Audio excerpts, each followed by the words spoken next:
Professor Brian Cox,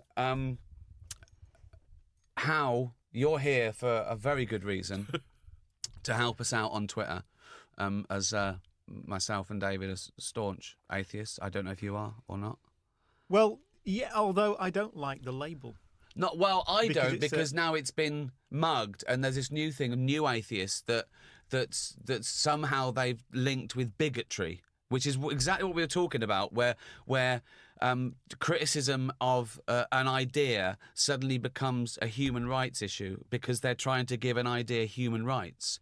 Tell us why you don't like the label. Well, because I think I don't want to be defined in terms of things I don't believe. Of course. Because there's an infinite list of things I don't believe. There shouldn't be a word for atheism. There's not a word for not believing in fairies. Exactly. Yeah. Okay.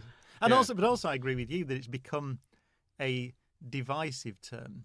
Wrongly. It shouldn't be. As you say, it's a term that's arisen for people who don't believe in God. But but it's become, I think, a term that there's this thing about people talk about militant atheists, or I describe myself, in fact, in my show as a fundamentalist atheist, and a few people have got cross with me about that because fundamentalism is always bad, but to some extent it's a joke, of course, because I just want to make it clear, but also I am a fundamentalist atheist because it's probably one of the very few things in my life that I have almost no sense of any other position on. No, I really don't have any other. No, because you're right, but it's just one thing. It doesn't say anything else about you other than you don't believe in any God. That's all it says. Now you can go one step further and you can say, I don't just not believe in God, I believe there is no God. But that is something beyond atheism. Just like you can be an atheist and support Chelsea. It shouldn't be part of the definition. So at its core, atheism is simply, I don't believe in God. That's all it is. I believe in God. There's a God. Can you prove it? No, I don't believe you then. That's all. And I wouldn't actually think about it. I only think about it when asked. Right. So I don't wander around thinking, is there a God? It would never have occurred to me.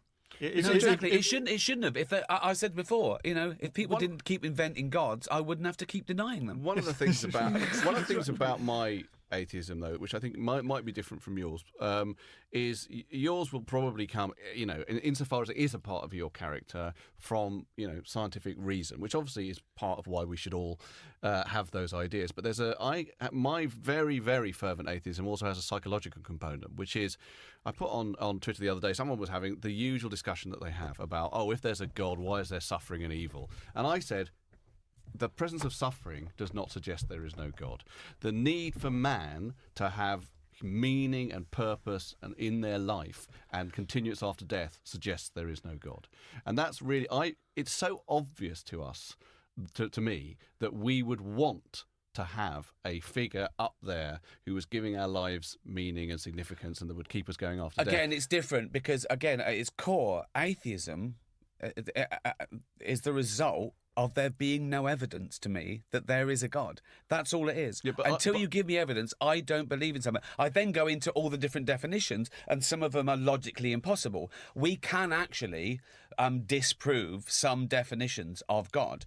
You can't disprove all of them, and that's why at its core we're all agnostic, right? Because there's a 0.0. I mean, it's nearly ludicrous for me to say this, but I can't prove the non-existence of God. I also can't prove the non-existence of Superman, unicorns, or fairies.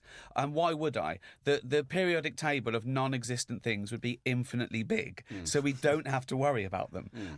But at its core, atheism is simply I don't believe in God, and that should be the end of it. People ask me things like, "Why don't you believe in God?" Well, that doesn't make sense to me. No, the burden of proof. My dying wish is that everyone learns what the burden of proof means.